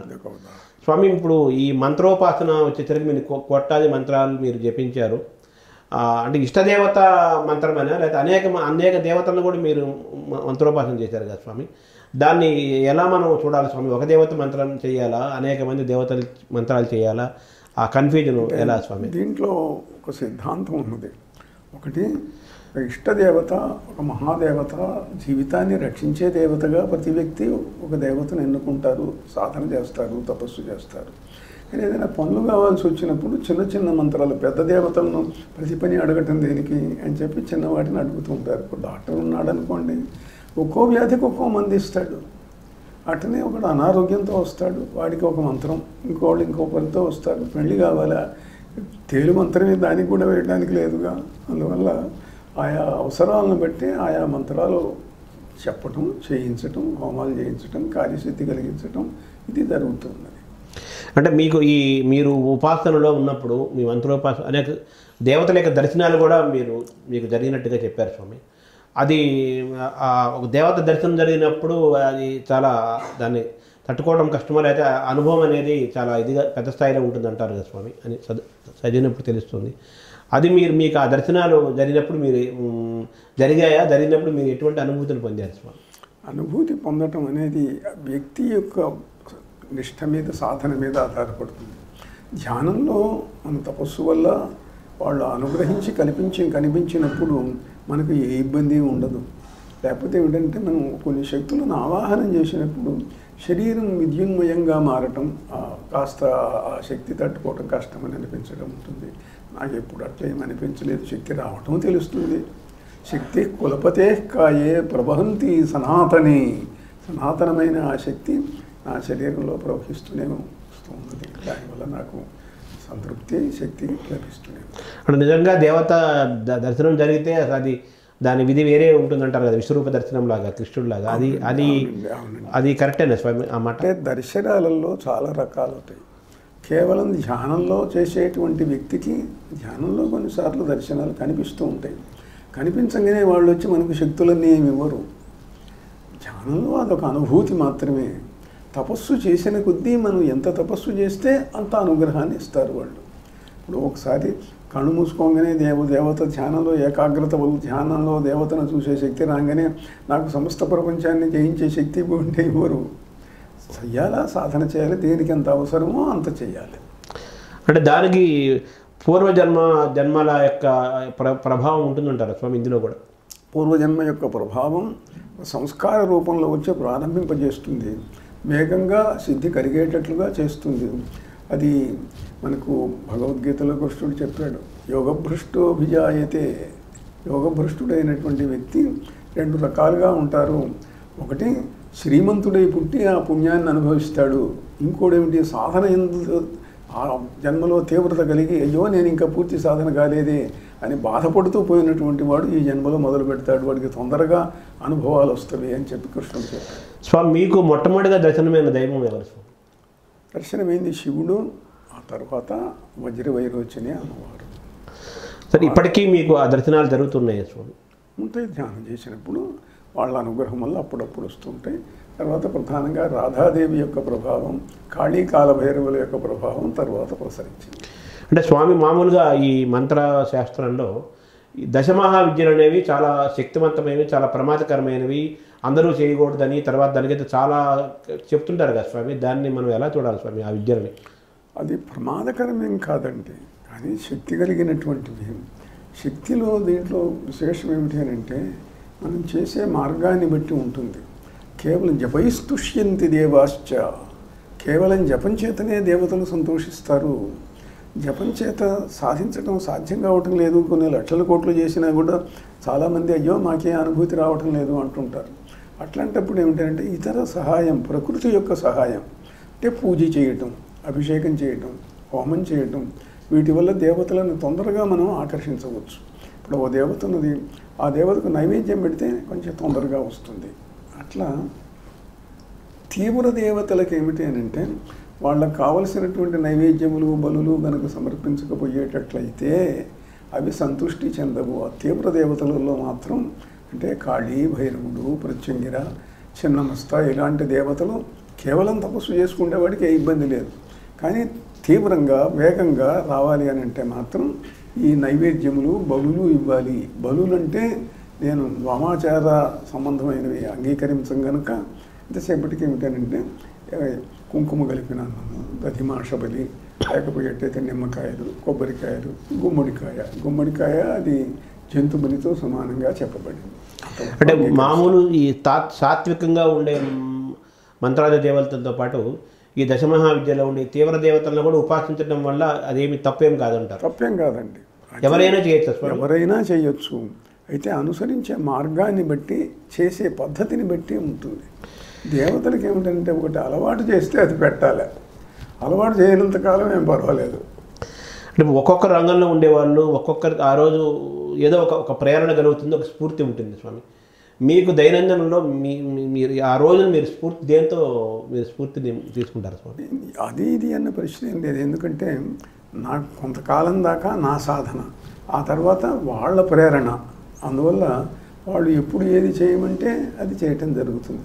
ఇప్పుడు కాళీ మంత్రం, భైరవ మంత్రం నేను ఎన్నుకున్నవి కాదు, ఆ దేవతలు ఇస్తే చేశాను నేను. వాళ్ళు ఇచ్చారు కాబట్టి అనుగ్రహం తొందరగా వచ్చింది. అలానే రాధాదేవి, బృందావనేశ్వరి, ఆమె ఎన్నో జన్మల యొక్క స్మృతిని కలిగించింది, కాళీదేవి కలిగించింది. అది వాళ్ళు కొంత దూరం పోయిన దాకా శిష్యుడు గురువు కోసం వెతుకుతూ ఉంటాడు, తిప్పలు పడుతుంటాడు, వాడి కాళ్ళు పట్టుకుంటాడు, వీడి కాళ్ళు పట్టుకుంటాడు. అసలు గురువు దొరికిన తర్వాత ఆ గురువే శిష్యుడిని తీసుకెళ్తూ ఉంటాడు. అంటే మంత్రం గురువు ఉపదేశం ద్వారా తీసుకోవాలి స్వామి, స్వయంగా కూడా కొన్ని మంత్రాలు చేయొచ్చా స్వామి, దానికి ఎలా? అంటే దాంట్లో మేరు తంత్రంలో మీరు అడిగిన ప్రశ్నకు సమాధానం చెప్పారు. అంటే గురువులను వెతుకుతూ ఉంటాము, మనకు మంత్రాలు చెప్పే గురువులు చాలామంది దొరుకుతారు, ఇస్తారు, చేస్తుంటాము. ఎంత చేసినా ఏ రకమైన అనుభూతి రాదు, పని అయిందో కాదో తెలియదు. అందువల్ల విశ్వాసం తగ్గుతూ ఉంటుంది.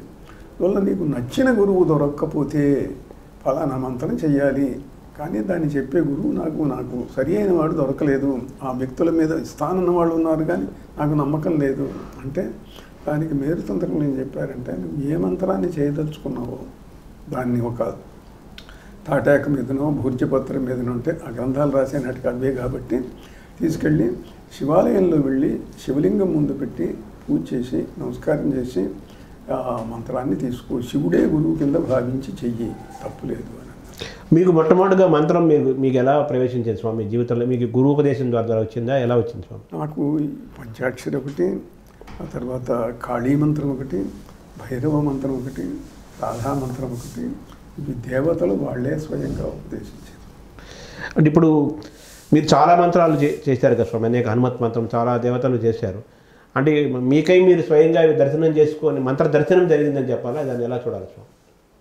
అంటే ఒకటి, ఈ దేవతలు మంత్ర సాధన జరుగుతున్నది, ఏదో మంత్రాలు చేస్తున్నాం, శివ పంచాక్షరి చేస్తున్నాం, వజ్రభైరోచరి చేస్తున్నాం, అనుభవాలు వస్తున్నాయి, కొంత దూరం వెళ్తూ ఉన్నది. కొంత దూరం వెళ్ళిన తర్వాత ఏవో దేవతలు మనం సెలెక్ట్ చేసుకొని వాళ్ళు వస్తారు. ఇప్పుడు ఉదాహరణకు పోతన గారు ధ్యానం చేస్తున్నాడు, గ్రహణంలో గోదావరి స్నానం చేసి కూర్చున్నాడు, ఆయన శివుణ్ణి గురించి ధ్యానం చేస్తున్నాడు, రాముడు వచ్చి కనిపించాడు. శివుని గురించి చేస్తుంటే రాముడు ఎందుకు కనిపించాడు అంటే రాముడు కనిపించవలసిన సమయం వచ్చిందే, రాముడు అనుకున్నాడు, కనిపించాడు. అట్లనే దేవతా సాధనలలో కూడా మనం ఏదో చేస్తుంటాము, చేయవచ్చు, కానీ సమయం వచ్చినప్పుడు మనం చేయటంతో సంబంధం లేని దేవతలు వచ్చి మనకు కనిపించిన ఇది చేయి ఇది చేయి అని చెప్పి చెబుతూ ఉండొచ్చు. అట్లాంటివి చాలా జరిగింది. ఇప్పుడు మీరు చాలామంది గురువు ద్వారానో ఎవరి ద్వారానో మంత్రాలు తీసుకుంటున్నారు స్వామి. మీ మంత్రాలన్నీ మీరు ఎక్కడి నుంచి తీసుకున్నారు స్వామి? ఇవి మీరు ఉపాసించే మంత్రాలన్నీ మీరు ఎక్కడి నుంచి తీసుకున్నారు? ఇప్పుడే చెప్పాను కదా, అదే మార్గం. ఇప్పుడు కొన్ని సాక్షాత్తు దేవతలు ఇచ్చిన తర్వాత ఇతర మంత్రాలన్నింటికి కూడా ఒక మంత్రశాస్త్రంలో ఒక సిద్ధాంతం ఏమిటి అని అంటే ఏక విజ్ఞానైన సర్వ విజ్ఞానం భవతి. ఒక దేవత అనుగ్రహం వచ్చిన తర్వాత మనం ఏ మంత్రమైనా స్వతంత్రించి చేయొచ్చు. ఇప్పుడు మీరు రామకృష్ణ పరమహంస జీవితం చూడండి, కాళీ మంత్ర సిద్ధుడైన తర్వాత ఇతర దేవతలను చూద్దాము అని అనిపించింది. మాల పట్టుకొని ఒక్క మాల 108 సార్లు తిప్పేసరికి దేవత ఎదురుగా కూర్చుంటేది.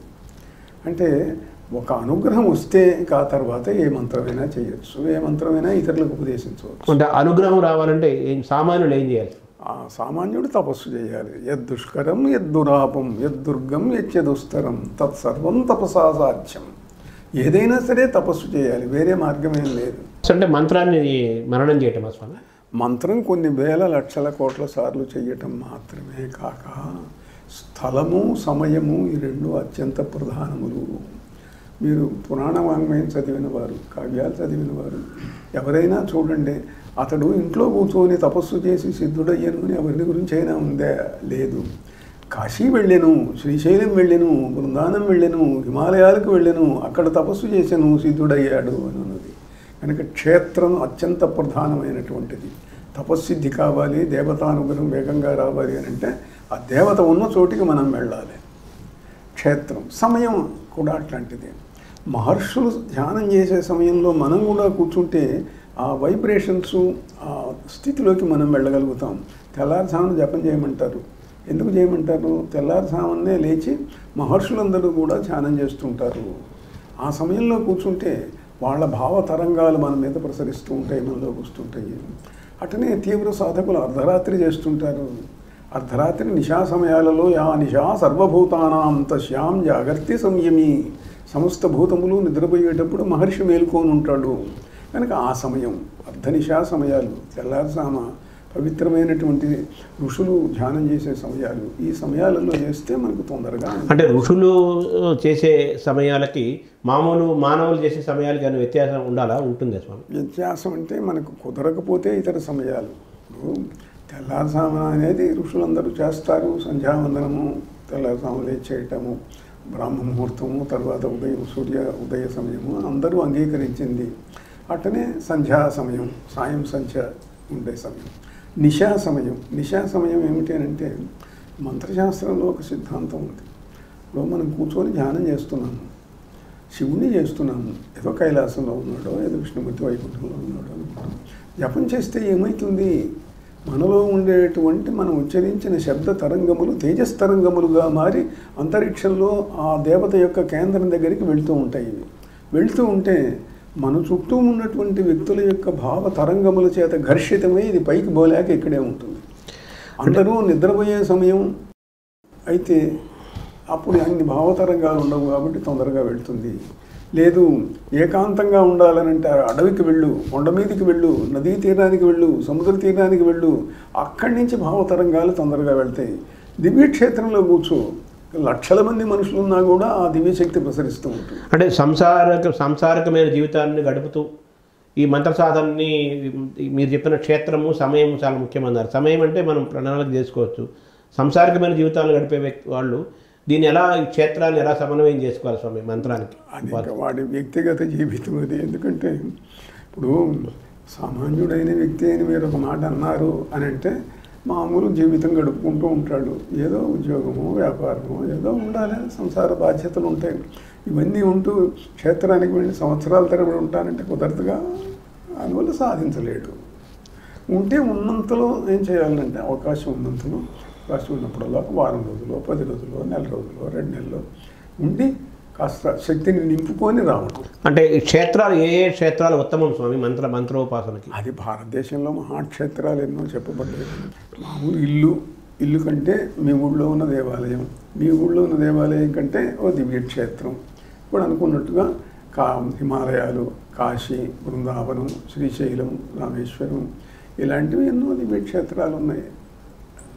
స్వామి ఈ మంత్రాలకు చింతకాలు రాలుతాయా అనే ఒక ఎప్పటి నుంచో అంటుంటారు కదా స్వామి, దానికి ఎలా మీరిచ్చే సమాధానం ఏంటి స్వామి? దానికి సమాధానం అంటూ ఎప్పుడు చిరకాలంగా ఉన్న కొత్త సమాధానాలే ఉండవు. ఇప్పుడు వీటి ఈ శాస్త్రం ఎట్లాంటిదని అంటే కొన్ని లక్షల సంవత్సరాలుగా ప్రశ్నలు వస్తూనే ఉన్నాయి, సమాధానాలు వస్తూనే ఉంటాయి. అందువల్ల ఏమిటి అని అంటే ఆ వ్యక్తి సాధించిన శక్తి మీద ఆధారపడి ఉంటుంది ఎక్కువగా. ఇప్పుడు చింతకాయలు అన్నారు, చింతకాయలు కాకపోతే వస్తువులు సృష్టించేవాళ్ళు వాళ్ళు అక్కడక్కడ ఉంటూనే ఉన్నారు కదా. ఇప్పుడు అది చింతకాయ కావచ్చు, ఉంగరం కావచ్చు, లేకపోతే బంగారం కావచ్చు, ఏదైనా కావచ్చు. కానీ అక్కడక్కడ ఇట్లాంటి వస్తు సృష్టి చేసేటువంటి వాళ్ళు ఉన్నారు. బాగా ప్రసిద్ధులు, పెద్దవాళ్ళు, మహామహుల పేర్లు కూడా మనం వింటూనే ఉన్నాం. అందువల్ల అది ఉన్నది, ఆ విద్యలు ఉన్నాయి. ఏదో కొంతమంది సాధించిన వాళ్ళు ఉంటారు. మామూలు వాళ్ళకి ఏమిటి అని అంటే ఉన్నది అనుకున్నది సుఖంగా జరగాలి, కష్టాలు పోవాలి, బాధలు పోవాలి, వీలయ్యేట్టయితే కాస్త దివ్యానుగ్రహం కలగాలి, కొంచెం డివైన్ ఎక్స్పీరియన్స్ వస్తే సంతృప్తి. స్వామి మీరు ప్రయోజన హోమాలన్నీ చేయిస్తున్నారు, అలాగే మీరు మంత్రాలు ఈ మంత్రం దీనికి ఇది ఒక పుస్తకం కూడా మీరు తీసుకొచ్చారు కదా స్వామి, అది అలా తేవచ్చా స్వామి బయటికి? ఆ పుస్తకం అందుబాటులో ఉంచచ్చా స్వామి? అంటే గురువు ఇప్పుడు ఇంతకుముందే ఒక మాట చెప్పుకున్నాం స్వామి, పుస్తకాలలో మంత్రాలు ఉంటాయి. అవి మంత్రాలా అని అంటే శాస్త్ర ప్రకారం మంత్రాలు, కానీ అది నిజమైన మంత్రం ఎప్పుడవుతుంది? గురువు చేత ఉపదేశం పొందినప్పుడే మంత్రం అవుతుంది. అంతదాకా అవి మంత్రములే, పేరుకు మంత్రములు. పనిచేయటం మొదలు పెట్టడం మాత్రం గురువు చెబితే పనిచేయటం మొదలు పెడుతుంది. స్వామి ఇప్పుడు దేవాలయాలు పెరుగుతున్నాయి, భక్తుల సంఖ్య పెరిగిపోతుంది, ఇది ఒక పెద్ద వ్యవస్థలు పెరుగుతున్నాయి. కానీ ప్రపంచంలో ముఖ్యంగా మన భారతదేశంలో శాంతి తగ్గిపోతుంది. తర్వాత ఈ క్రైమ్ పెరుగుతోంది, మనుషుల యొక్క దూరాలు పెరుగుతున్నాయి, వైషమ్యాలు పెరుగుతున్నాయి. కొంతమంది మాత్రమే ధనవంతులు అవుతున్నారు, ఎక్కువ మంది పేదలుగా ఉంటున్నారు. దానికి చాలా గ్యాప్ పెరుగుతోంది. అశాంతి, అక్రమాలు, అన్యాయాలు, పాలనలు, రాజకీయాలు అన్ని రంగాల్లో కూడా. దీనికి ఎందుకు మరి బ్యాలెన్స్ అవ్వట్లేదు స్వామి? ఈ భక్తికి ఇప్పుడు కనిపిస్తున్న వాతావరణానికి భక్తి పెరుగుతున్నా కానీ ఇటువంటి వాతావరణం ఎందుకు కలుగుతుంది? దాన్ని ఎలా చూడాలి స్వామి మనం? అంటే వీటిల్లో కర్మ సిద్ధాంతం అనేది ఒకటి ఉన్నది. కర్మ సిద్ధాంతం ఏమిటంటే చాలామంది అడుగుతుంటారు, ఏమంటే కొంతమందిని అవతార పురుషులు అంటున్నారు, సిద్ధులు అంటున్నారు, మహనీయులు అంటున్నారు, మరి వాళ్ళ దుర్మార్గులందరినీ వాళ్ళు శిక్షించవచ్చు కదా, లేకపోతే ప్రపంచం మొత్తాన్ని మార్చవచ్చు కదా అని అంటే, మార్చేటంత శక్తి కలిగినటువంటి వాడు ఉంటే వాడు సాక్షాత్ భగవతుల్యుడు. భగవంతుడు సంకల్పం ఏదో వాడి సంకల్పం అదే అవుతుంది, కానీ తాను ఇది చేయాలి అది చేయాలని అని అనుకోడు. అంటే యుగధర్మం ఉన్నది, మంచి ఉన్నది, చెడు ఉన్నది, అనంతమైన కాలం ఉన్నది. ఇప్పుడు మన దేశం ఎన్నో వందల సంవత్సరాలు పరాధీనమై ఇతర మతస్థుల చేత పరిపాలించబడింది, ఇబ్బందులు పడ్డారు. ఈనాడు హిరణ్యకశిపుడు లేడా, రావణాసురుడు లేడా? వాళ్ళని ఎందుకు ఆపలేదు? ఆపవలసిన సమయం వచ్చినప్పుడు ఆపుతారు. అందువల్ల కర్మలో ఏమిటి అని అంటే మనం చేయవలసింది ఏమిటి, ఎంతవరకు అంటే ప్రతివాడి కర్తవ్యం కూడా నిజమే. దేశంలో ఇట్లా ఉంది, జాతి ఇట్లా ఉన్నది, కష్టాలు ఇట్లా ఉన్నాయి, బాధలు, ధర్మాలు, అధర్మాలు అన్నీ ఉన్నాయి. మనం ఏం చెయ్యాలి ఈ సమయంలో? ఎట్లాగో మొత్తం పతనమవుతున్నది కాబట్టి మనం కూడా కొన్ని పాడు పనులు చేసి డబ్బులు సంపాదించి అన్ని పతనం కావడానికి మనం కూడా మార్గం ఎందుకు దోహదం చేయకూడదని కొందరు చమత్కారంగా అంటుంటారు. ప్రతి వ్యక్తి ఏమిటంటే తాను చేయగలిగింది చెయ్యాలి. 10 మంది వచ్చారు, హింస జరుగుతున్నది, నువ్వు ఒక్కడివి ఏం చేయలేవు, కానీ ప్రయత్నించు, లేకపోతే మానుకో. ఇప్పుడు కాశీలో వెళ్ళి ఆ గంగలో మునిగితే మనం చేసిన పాపాలన్నీ పోతాయి అని అంటున్నారు కదా. దాంతో పాపాలు చేస్తూ గంగలో మునిగితేనే పోతే మరి పాపం పెరుగుతూనే ఉంది కదా స్వామి. ఈ ప్రశ్న ఏమిటంటే చాలామంది అడుగుతూ ఉంటారు, ఏమంటే భగవన్నామం ఒక్కసారి స్మరిస్తే పాపాలు పోతాయి అంటున్నారు కదా. హరియను 2 అక్షరములు హరించును పాతకంబులంబు జనాభా అన్నారు. నేను హరి అన్నాను, కానీ ఆ పాపాలన్నీ పోయినట్టేనా? అట్లనే గంగా స్నానం చేస్తే పాపములన్నీ పోతాయి, విశ్వేశ్వరుని చూస్తే పాపములన్నీ పోతాయి, తిరుపతి వెంకటేశ్వర స్వామిని చూస్తే పాపములన్నీ పోతాయి. గ్రంథాలలో రాసి ఉన్నది నిజమే. అసత్యమా? అసత్యం కాదు, అసత్యం కాదు. అయితే ఏమిటి మరి సత్యం ఏమిటి అని అంటే వీటిని మానవులకు భక్తిని శ్రద్ధను కలిగించటం కోసం చెప్పిన అర్ధపాదములు. తపస్సు చేస్తే కానీ కష్టపడితే కానీ పాపములు పూర్తిగా పోవు, కొంత పోతాయి. ఎంత పోతాయి అని అంటే యుగాన్ని బట్టి, యుగధర్మాన్ని బట్టి మంత్రముల యొక్క శక్తి కూడా తగ్గిపోయింది అని గ్రంథాలలో ఉన్నది. అందువల్ల ఉంది కానీ శక్తి తగ్గుతున్నది. అందువల్ల శాస్త్రంలో ఇట్లా వ్రాయబడింది కదా, ఈ మంత్రం చదవంగానే ఈ ఫలితం వచ్చును కదా అని అంటే రాదు. ఇప్పుడు ఆ మంత్రం కొన్ని లక్షల కోట్ల సార్లు చేస్తే వస్తుంది, దివ్యక్షేత్రంలో చేస్తే వస్తుంది. అందువల్ల గంగలో స్నానం చేయంగానే పోతుందా అంటే పోతుంది, కానీ చెయ్యాలా? అంటే ఇప్పుడు మనం కలియుగంలో ఇంకా మన లెక్కల ప్రకారం చూస్తే యుగధర్మం అంటున్నారు కదా స్వామి, ఇంకా ప్రారంభంలోనే ఉన్నాం. ఇప్పుడే ఇలా ఉంటే ముందు ముందు మరి మీరు చెప్పినట్టుగా ఆ శక్తి మరి ఎలా పనిచేస్తుంది, అది తగ్గిపోతుంది ఆ శక్తి? పురాణాలలో చెప్పారుగా, ఇప్పుడు పాపం పెరుగుతుంది, ఇంకా పెరుగుతుంది, ఇంకా పెరుగుతుందని చెప్పారు, గ్రంథాలలో ఉన్నది. అయితే అట్లనే మనం ఇప్పుడు నేను చెప్పేదల్లా ఒకటే ఏమిటి అని అంటే మన పరిమితిలో మనకు ఉన్నంతలో కూడా ధర్మాన్ని ఆచరించడానికి ప్రయత్నించండి, ధర్మాన్ని ప్రచారం చేయడానికి ప్రయత్నించండి, ఇతరులను ప్రభావితం చేసి మంచివాళ్ళుగా మార్చడానికి ప్రయత్నించండి. మన శక్తి ఉన్నంతలో. శక్తి ఉండి అవతల వాడు అధర్మం చేస్తున్న ఊరికుంటే అది నీకు పాపం. మనకు భారతంలో చెప్పారు, సారపు ధర్మమున్ విమల సత్యము పాపము చేత బంకుచే పారము పొందలేక చెడబారినదైన అవస్థ దక్షులెవ్వారలు ఉపేక్ష చేసినది వారల చేటకు. నీకు శక్తి ఉంటే చేసి తీరాలే, శక్తి లేదు ఏం చేస్తావు? భగవంతుని స్మరిస్తూ కళ్ళు మూసుకోవటం. అంటే ధర్మ ప్రచారం మీరు అన్నారు కదా స్వామి, రాజులు కూడా ధర్మాన్ని నిలబెట్టాల్సిన బాధ్యత పాలకులకు ఉంది. ఇప్పుడు ధర్మ ప్రచారంలో కేవలం పీఠాధిపతులైనా ఎవరెవరి పాత్ర ఎంతవరకు ఉంది స్వామి? ప్రజలు, పాలకులు, పీఠాధిపతులు. ఇప్పుడే ఒకే సిద్ధాంతం అనుకున్నాం మనం. ఎవరికి శక్తి ఉన్నదో వాడల్లా కూడా ధర్మరక్షణ కోసం ప్రయత్నించాలి. ఆ వ్యక్తి సన్యాసి కావచ్చు, పీఠాధిపతి కావచ్చు, గృహస్థు కావచ్చు, బ్రహ్మచారి కావచ్చు, ఎవరైనా కావచ్చు.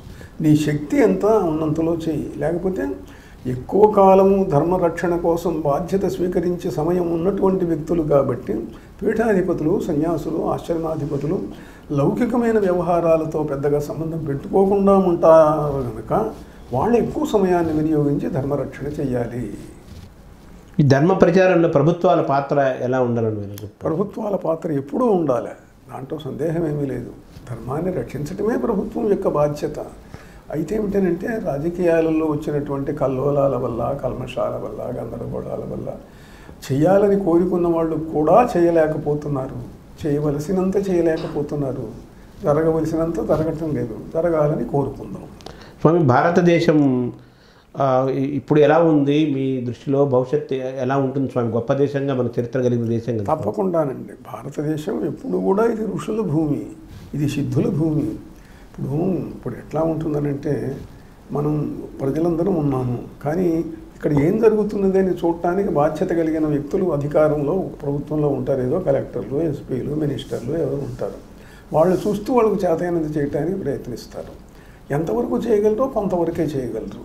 అట్లనే భారతదేశానికి మిగతా దేశాలకు తేడా ఏమిటంటే ఇక్కడ సిద్ధులు ఉన్నారు, మిగతా దేశాలలో కంటే ఋషులు ఎక్కువ మంది ఉన్నారు. కొన్ని సిద్ధాశ్రమ కేంద్రాలు ఉన్నాయి. కొన్ని వేల లక్షల సంవత్సరాల వయస్సు కలిగినటువంటి భౌతిక శరీరాలతో ఉన్న యోగులు ఇప్పటికి కూడా ఉన్నారు. నా మిత్రులు కొందరు ఉన్నారు, నేను ఎరిగిన వాళ్ళు, నాకు సన్నిహితులైన వాళ్ళు ఉన్నారు. కొన్ని వందల ఏళ్ళు జీవించి ఉన్నటువంటి వాళ్ళు. అయితే ఇంతకుముందు చెప్పినట్టుగా వాళ్ళ శక్తులు కూడా పరిమితమే. ఇప్పుడు ఒక వ్యక్తి ఉన్నాడు, ఒక వ్యక్తి 10 మందిని ప్రభావితం చేస్తాడు, 100 మందిని చేస్తాడు, 1000 మందిని చేస్తాడు. కొన్ని కోట్ల మందిని చేసి సమాజం మొత్తాన్ని ఒక్కసారి మార్చడం అనేటువంటిది జరిగే పని కాదు. అలానే ఎక్కడైనా అంతే. అంటే ఈ భారతదేశం భవిష్యత్తు ఎలా ఉంటుంది? భారతదేశ భవిష్యత్తు ఎప్పటికప్పుడు భవిష్యత్తు బాగుండేట్టు చేయటానికి తపస్సులు నిరంతర కృషి చేస్తూనే ఉన్నారు. తపస్సులు జరుగుతున్నాయి, సాధనలు జరుగుతున్నాయి, దేవాలయాలు పెరుగుతున్నాయి, మీరు అన్నట్టుగా భక్తులు పెరుగుతున్నారు. మొదట పాపం పెరుగుతున్నా పుణ్యము పెరుగుతున్నది, భక్తి పెరుగుతున్నది. ఇది ఫలించాలని మనం కోరుకుందాము. తెలుగు రాష్ట్రాల భవిష్యత్తు ఎలా ఉండబోతుంది అనుకుంటున్నారు? తెలుగు రాష్ట్రాల భవిష్యత్తు కూడా బాగుండాలని కోరుకోవటం వరకే మన పని. ఈశ్వరేచ్ఛ. అందువల్ల దర్శనంలో ఏం కనిపిస్తుంది స్వామి? దర్శనాలు ఎప్పుడు కూడా రాజకీయాలలో ఏ పార్టీ వస్తారు, వాళ్ళు గెలుస్తారా వీళ్ళు గెలుస్తారా అనే దానికి మన దర్శనాలను ఉపయోగించకూడదు, ఉపయోగించినా చెప్పకూడదు. ఎందుకంటే రాజకీయ రంగం మా రంగం కాదు. దానికి సంబంధించినవి చెప్పటం మొదలుపెట్టేటైతే అది చాలా విపరిణామాలకు దారితీస్తాయి. ఎందుకంటే మంచి రావాలి అని కోరుకుందాం. మేము కోరుకునేది ఏమిటి అని అంటే సనాతన సంప్రదాయానికి చెందినటువంటి వ్యక్తులుగా హిందూ ధర్మాన్ని, ఆర్ష ధర్మాన్ని, వేద ధర్మాన్ని రక్షించే వ్యక్తులు, దేవాలయాలను కాపాడే వ్యక్తులు, ధర్మ కేంద్రములను అభివృద్ధి చేసే వ్యక్తులు అధికారంలో ఉండాలి. ఎవరన్నది ఈశ్వరేచ్ఛ. భవిష్యత్తులో ఇంకా ప్రజల్లో భక్తి పెరుగుతుందనే విశ్వాసం మీకు? తప్పకుండా ఉంది. విశ్వాసం కలిగిన వాళ్ళం మనం. విశ్వాసం కలిగిన జాతి మనది. విశ్వాసం కలిగినటువంటి సంప్రదాయం మనది. అంటే ఆర్థిక మాంద్యం వస్తుంది అంటూ ప్రపంచంలో భయం వస్తుంది, దేశాలు భయపడుతున్నాయి. అలాగే ఉద్యోగాల కల్పనలోనూ యువత జరుగుతున్నాయి. వీటిని చూడగలిగినటువంటి వాళ్ళు మహనీయులు చూస్తూనే ఉన్నారు. ఎంతవరకు రక్షించడానికి అవకాశం ఉన్నదో అంతవరకు తప్పకుండా ప్రయత్నం చేస్తూనే ఉన్నారు, సిద్ధులు చేస్తూనే ఉంటారు. అయితే కొన్ని జరగక తప్పదు. ఎందుకంటే సృష్టిలో ఉండేటువంటి పరిణామాలు అవన్నీ కూడా ఇప్పుడు కొందరు చక్రవర్తులు వచ్చినప్పుడు కొన్ని లక్షల మందిని సంహరించారు. రెండో ప్రపంచ యుద్ధం వచ్చింది, కొన్ని లక్షల మంది మరణించారు. ఎవరు ఆపరా అంటే ఆపడానికి ప్రయత్నించడం మన కర్తవ్యం. తపస్సు దానికోసం వినియోగించడం కర్తవ్యం. ధర్మాన్ని, జాతిని రక్షించడానికి మన శక్తిని ధారపోయాలి. అది మాత్రం మన కర్తవ్యం. అంటే పీఠాధిపతుల యొక్క గౌరవాన్ని, పీఠాల యొక్క గౌరవాన్ని కాపాడుకోవాల్సిన బాధ్యత కూడా మన వ్యవస్థల్లో ఉంది కదా స్వామి. కొన్ని పీఠాలు చాలా గౌరవప్రదంగా రాణిస్తున్నాయి, కొన్ని పీఠాలు ఆ వ్యవస్థలపైన విశ్వాసాన్ని పోగొడుతున్నాయి. తర్వాత అనేక ప్రశ్నలు ఉత్పన్నమవుతున్నాయి. వీటిని ఎలా మనం దీన్ని కాపాడాలి? ఇప్పుడు ఇంతకుముందు మనం అనుకున్నట్లుగానే ఒక బాధ్యత, ఒక పని అని అంటే అది ఏదో ఒక్కడి వల్ల, ఒక ఆశ్రమం వల్ల, ఒక పీఠం వల్ల జరిగేది కాదు. అది వ్యవస్థలో ఉండేటువంటి పరిణామ క్రమంలో ధర్మబద్ధులైన వ్యక్తులు, శక్తి కలిగిన ప్రతి వ్యక్తి కూడా ధర్మాన్ని రక్షించడానికి ప్రయత్నించాలి. పతనోత్థానములు అనేక సందర్భాల్లో జాతుల్లోనూ జరుగుతుంటాయి. మీరన్నట్టు వ్యవస్థల్లో, పీఠాలలో, ఆశ్రమాల్లో జరుగుతూ ఉండవచ్చు. దానికి కాదనటం ఏం లేదు. ఎందుకంటే వ్యక్తులకు ఉండేటువంటి బలములు, బలహీనతలు ఎన్నో ఉంటాయి మానవ సమాజంలో. కానీ ధర్మరక్షణ శక్తి కలిగిన వాడు తప్పకుండా ధర్మాన్ని రక్షించడానికి, అధర్మాన్ని తొలగించడానికి ప్రయత్నం చేస్తూ. సో కుర్తాళ పీఠం వచ్చేసరికి చాలా శక్తివంతమైన పీఠం. తమిళనాడు ప్రాంతంలో, కేరళ బార్డర్లో తెలుగు మౌనస్వామి స్థాపించిన పీఠం. ఆ పీఠం పరంపర చాలా అద్భుతంగా ఇప్పటిదాకా సాగింది. ఒక సమయంలో పివి నరసింహరావు గారు కూడా కుర్తాళ పీఠాధిపతి అవ్వాల్సిందని అంటుంటారు స్వామి. అది నిజమేనా స్వామి? నిజమేనండి, నిజమే. మా పూర్వులు చెప్పారు, పెద్దలు చెప్పారు, త్రివిక్రమ రామానంద భారతీయ స్వామి వారు చెప్పారు. వారు దాదాపు సిద్ధమై కాషాయ వస్త్రాలు కూడా తెప్పించుకున్నారని. ఈలోపు వచ్చినటువంటి రాజకీయ పరిణామాల్లో ఆయన ప్రధానమంత్రి అయినారని, దానివల్ల ఎక్కువ దేశానికి సేవ చేయటం కోసం ఆయన వెళ్ళారని పెద్దలు చెప్పారు. స్వామి, ఈ కుర్తాళ్ల పీఠము అనేది కేవలం ఈ నియోగులనే పీఠాధిపతిగా ఉండాలనేది అది అంటుంటారు కదా స్వామి, అది కరెక్టేనా స్వామి? అది ఎందుకు అలా అంటారు? మౌనస్వామి ఇప్పుడు పీఠాధిపతులు ఒక్కొక్కరు కొన్ని కొన్ని నియమాలు ఏర్పరుస్తారు. ఆ నియమాలను పాటించడం ఆ పీఠం యొక్క విధి. అందులో మౌనస్వామి విధించినటువంటి నియమాలను పాటిస్తాము, ఆ పాటించడం జరుగుతున్నది. స్వామి, కుర్తాళ్ల పీఠం యొక్క అనుబంధ సంస్థలు ఉన్నాయి, పీఠం తాలూకు దేవాలయాలు చాలా ప్రాంతాల్లో ఉన్నాయి. ఇప్పుడు ఇక్కడ ఈ శక్తిపీఠం మీరు ఎందుకు స్థాపించారు? ఇది కుర్తాళ్ల పీఠంకి దీనికి ఏమైనా అనుబంధం ఉందా? దీన్ని ఎలా చూడాలి స్వామి? కుర్తాళపీఠ ప్రేరణ ఉన్నది. ఇది రెండవ కుర్తాళంగా భక్తులందరూ భావిస్తున్నారు. మహిళలకు ప్రత్యేకంగా ఒక పీఠం పెట్టి మహిళాభ్యున్నతి కోసం కృషి చేయాలా అని చెప్పి దానికోసం తన శక్తిని సమస్తాన్ని త్యాగం చేసేటువంటి వ్యక్తులు కావాలా అని దానికోసం ఒక వ్యక్తిని ఎన్నుకొని ఆమెకు వివాహం కాకుండానే సన్యాస దీక్ష ఇచ్చి పీఠాధిపతిని చేసి ఈ వ్యవస్థను అప్పగించడం జరిగింది. ఇది ప్రత్యేకంగా ఒక విశేషాన్ని సాధించడం కోసం మహిళల కోసం ఏర్పరచబడినటువంటి ఒక శక్తిపీఠం ఇది. ఈ తరహా శక్తిపీఠాలు ఇంకెక్కడైనా భవిష్యత్తులో వచ్చే అవకాశం ఉందా స్వామి? అది అవకాశాన్ని బట్టి చూడాలి పరిస్థితులు. ఎందుకంటే పీఠం వస్తుందా రాదా అనేది రావాలని కోరుకుందాం ఎప్పుడు కూడా. అంటే కుర్తాళ్ల పీఠం ఇంకేమైనా ప్రణాళికలు ఎవరు ఉన్నాయి స్వామి? ఇంకా పీఠానికి ఉన్న ప్రధాన ప్రణాళిక ఒకటి ఉన్నది. అదేమిటంటే పీఠములు వేద పాఠశాలలు పెడుతుంటాయి, జ్ఞానబోధ చేస్తూ ఉంటాయి, ధర్మాన్ని రక్షించడానికి కార్యక్రమాలు చేస్తూ ఉంటారు. ఇతరులు ఎక్కువగా చేయనిది ఏమిటి అంటే మంత్రశక్తి చేత ప్రజలకు ఉపకారం చేయటము. అందరూ యజ్ఞాలు చేస్తారు, కానీ ప్రజలకు కష్టాలు వచ్చినప్పుడు డాక్టర్ మందులు ఇస్తాడు. మనం వచ్చి ఎవరైనా కష్టంతో వచ్చిన వాడికి నాయన సమస్తము బ్రహ్మ పదార్థమే, అన్నీ ఒకటే, నువ్వు బాధను సుఖాన్ని ఒకటిగా భావించు అని చెప్పి పంపిస్తే అట్లా ఆ బాధ తీర్చాలి. వాడికి వచ్చిన కష్టాన్ని పోగొట్టాలంటే మంత్రశక్తి కావాలి. మంత్రశక్తి కావాలంటే తపస్సు చేయాలి. ఆ తపస్సు చేయటానికి కేంద్రం కుర్తాళం. అక్కడ వచ్చి కూర్చొని కొన్ని వేల లక్షల కోట్ల మంత్ర జపం చేసి తపస్సు చేసి మా చేత శిక్షణ పొంది ఇతరులకు ఉపకారం చేసేటువంటి వ్యక్తులను తయారు చేసి ఈ మార్గంలో కొన్ని వేల లక్షల మందికి ఉపకారం చేస్తున్న పీఠం కుర్తాళ పీఠం. నమస్కారం స్వామి. నారాయణ. మంచి ప్రశ్నలు అడిగారు. శుభం భూయాత్. కుర్తాళ స్వామి వారితో మనం సాహిత్యము, మంత్రశాస్త్రము, తంత్రశాస్త్రము, వ్యాయామము, యోగ విద్య, ధర్మ ప్రచారము, పాలకుల బాధ్యత, ప్రజల బాధ్యత, భక్తి, వీటన్నిటి గురించి కూడా మనం స్వామివారు చాలా మనకు వివరంగా చెప్పారు. భారతదేశం ఎప్పుడు అఖండంగా వెలుగుతూనే ఉంటుందన్నారు. ఎవరి శక్తి మేరకు వారు స్వయంగా సాధన చేయడంతో పాటు ప్రజలకి, దేశానికి ఉపయోగపడేటట్లుగా తయారవ్వాలని కూడా స్వామివారు సూచిస్తున్నారు. ధర్మ ప్రచారం అందరి బాధ్యతగా స్వామివారి ఆదేశం. నమస్కారం.